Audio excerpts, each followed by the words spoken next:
morning. Good morning. Good morning. Thank you for having me. And thank you for the book. I'm probably going to read it in one sitting, first of all, just so that you know.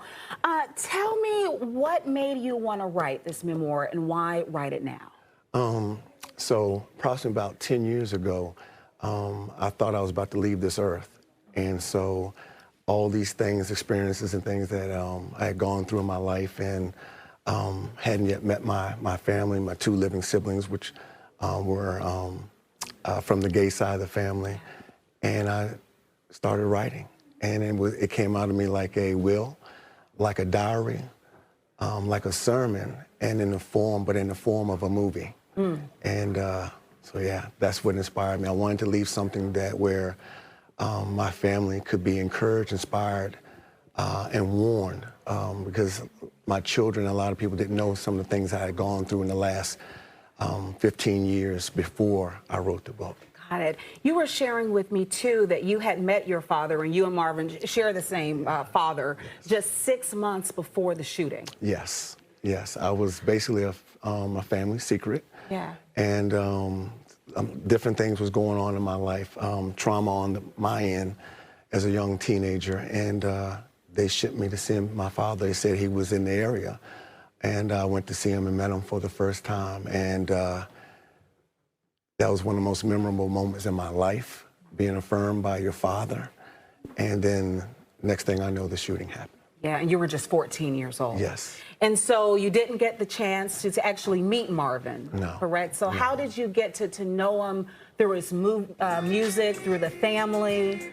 That was the way I learned, was by listening to The Quiet Storm and hearing Marvin come on singing What's Going On, or the first time I ever saw him live was doing the Star Spangled Banner, doing the NBA All-Star One of the game. best to ever do Yes. it. He made it his own. That was my first time ever seeing him sing live. And so that's how it's through other people that I have learned over the years to embrace and know about my brother. And of course, through my family, once I started meeting them, hearing from my sisters, Jan Gay, my nieces, who have all shared their journey with him. I think it's so great that you're able to talk about it, because I think there are some people in many families who were the outside one, and it's a very lonely place to be.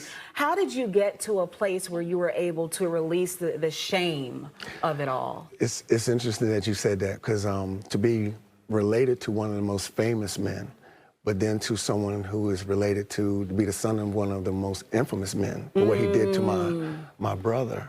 I could be in barbershops, I could be at picnics, and what's going on is coming on, or Marvin's music, and then someone would say, man, it's a shame what his father did to his son, to Marvin, and not realizing that I'm sitting right there. So having to endure those things over the years, the good and the bad, as well as my own journey of who am I, and why am I here on this earth? And so, yeah, it's been a journey. It's been a journey. And this book has helped on that journey. I encourage our viewers to read it. Finally, let's talk about you, Antwaun. I hear you're coaching and just helping the next generation. Married, you have children, adult children, grandchildren.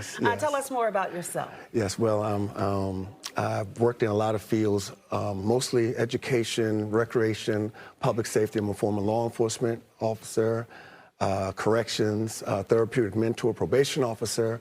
So most of my life I work with at-risk youth and adults. And so my heart is pretty much like how Marvin's was with what's going on, to use my gifts and my talents to help and inspire our youth and to help people who are hurting from trauma, either that, That is amazing. Thank you so much, Antwaun, for coming and for writing this book. And we encourage you all to go out to the event this weekend. Is it this weekend to learn more and get a book for yourself. Thank you. Thank you for having me.